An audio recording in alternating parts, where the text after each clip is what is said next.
Em algum ponto do século XVIII, em meio às águas traiçoeiras do Mar do Caribe, um dos maiores tesouros da era colonial desapareceu sob as ondas, envolto em fumaça, fogo e sangue. Seu nome, San José. Um navio espanhol colossal, carregado de ouro, prata e esmeraldas, símbolo máximo da cobiça europeia sobre as riquezas da América. Mas este não é apenas um conto sobre um naufrágio. É uma história de poder, de conquista e de um mistério que há séculos permanece submerso no fundo do oceano.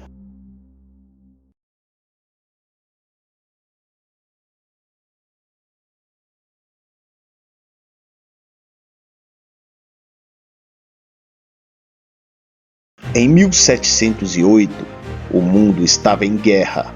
A Guerra de Sucessão Espanhola dividia a Europa, enquanto a América Latina era sugada para dentro desse vórtice como fonte de riquezas para alimentar os exércitos e coroas. A Espanha, com vastas colônias no continente, organizava sistematicamente a extração de metais preciosos. O vice-reino da Nova Granada, atual Colômbia, era um dos pontos estratégicos. De Cartagena, galeões armados até os dentes carregavam toneladas de ouro, prata e pedras preciosas, arrecadadas por tributos coloniais, mineração forçada e pilhagem. Os navios cruzavam o Atlântico em comboios militares, os famosos flotas. Um desses era liderado pelo galeão San José. Com mais de 60 canhões, o San José era tanto um navio de guerra quanto de transporte. Ele estava acompanhado por outros 2 galeões, o San Joaquim e o Santa Cruz.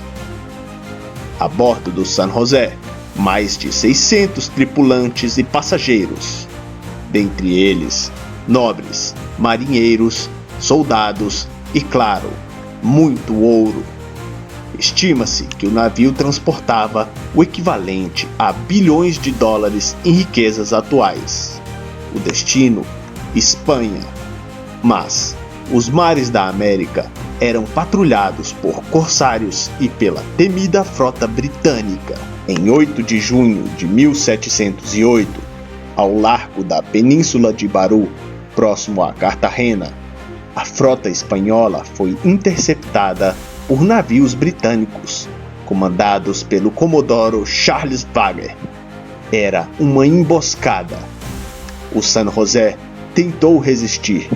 Houve trocas de tiros violentos, canhões trovejando, gritos de comando e desespero.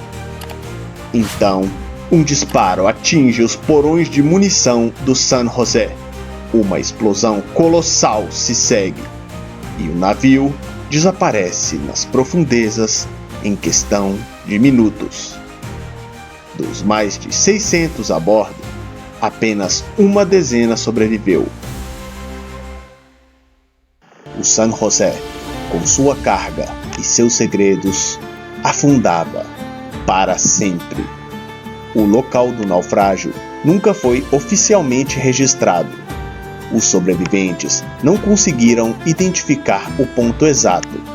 Restaram relatos desencontrados, mapas rasgados e rumores que atravessaram os séculos. Uma lenda nascia: o galeão fantasma das Américas. Muitos procuraram, mas ninguém encontrava. Por mais de 300 anos, o San José dormiu sob o mar. Seu casco guardava não apenas riquezas incalculáveis, mas também o eco de um império. Até que, um dia, alguém o encontrou. Mas o retorno do navio trouxe mais que ouro à tona. Reacendeu conflitos políticos, disputas internacionais e questões éticas profundas. Quem tem o direito de explorar os escombros de uma tragédia? Por mais de 3 séculos, o galeão permaneceu onde caiu. O fundo do mar tornou-se seu túmulo silencioso, mas a história nunca o esqueceu. Pesquisadores, aventureiros, governos e caçadores de tesouros sonharam com este momento, a redescoberta do tesouro perdido da América Espanhola. Parte 2. A redescoberta e a batalha pelo tesouro do San José. O que antes era apenas lenda, agora ganharia coordenadas precisas. Durante o século XIX, tentativas foram feitas para localizar os destroços. Muitas eram baseadas em mapas coloniais, relatos de sobreviventes ou especulações, mas todas esbarravam em um obstáculo. O mar guarda seus segredos com zelo. A localização exata do naufrágio era uma incógnita. Até o início do século XXI. Em 2015, o governo colombiano anunciou algo estarrecedor. O San José havia sido encontrado. A descoberta foi feita pela Marinha da Colômbia, com o apoio do Instituto de Arqueologia Marinha e de Tecnologia de Ponta. Sonar de varredura lateral, robôs submersíveis e inteligência artificial ajudaram a identificar o navio a mais de 600 metros de profundidade, próximo à costa de Cartagena. O reconhecimento foi confirmado por um detalhe crucial: os canhões de bronze com brasões reais gravados. Era o San José, sem dúvidas. A carga do navio era estimada em 11 milhões de moedas de ouro e prata, além de esmeraldas brutas. Um tesouro avaliado em mais de 20 bilhões de dólares. Não se trata apenas de riqueza material. O conteúdo do navio é um acervo arqueológico de valor incalculável. Peças da história humana congeladas no tempo, à espera de serem estudadas ou saqueadas. A Colômbia afirma que, por estar em suas águas territoriais, o navio pertence ao Estado colombiano, mas a Espanha contesta. O San José era um navio de guerra espanhol e, como tal, protegido por tratados internacionais. Além disso, os indígenas Quarra-Quarra, da Bolívia, também reivindicam parte do ouro, alegando que seus ancestrais foram forçados a extraí-lo. E como se não bastasse, empresas privadas que participaram de buscas anteriores alegam terem direito à descoberta, especialmente a americana Sea Search Armada, que desde os anos 1980 diz ter encontrado o local. Levantar um navio afundado a mais de 600 metros de profundidade não é tarefa simples. Requer engenharia submarina avançada, altos custos e, principalmente, uma decisão ética. Devemos retirar os restos de um naufrágio histórico ou deixá-los no fundo como patrimônio da humanidade? O debate é intenso entre arqueólogos, historiadores e políticos. O governo colombiano já anunciou planos para montar um museu subaquático, mas sem data definida. O caso do San José levanta uma discussão ainda maior.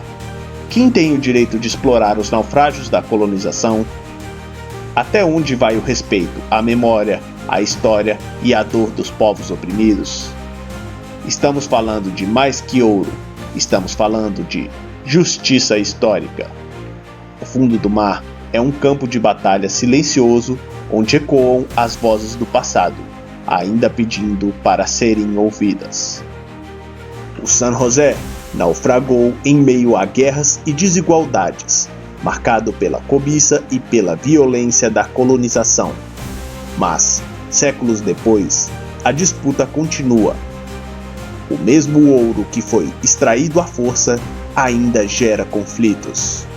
Agora, nos tribunais, nas manchetes e nas negociações diplomáticas. O galeão não é apenas um navio naufragado, é um espelho do mundo em que vivemos. Se essa história te prendeu, imagine quantas mais o oceano esconde. Ajude este projeto a continuar desenterrando os mistérios da humanidade. Curta, comente e compartilhe este vídeo. E se você ainda não se inscreveu, clique no link da descrição e se junte à nossa jornada. Porque enquanto houver história esquecida, nós vamos estar lá para contá-la.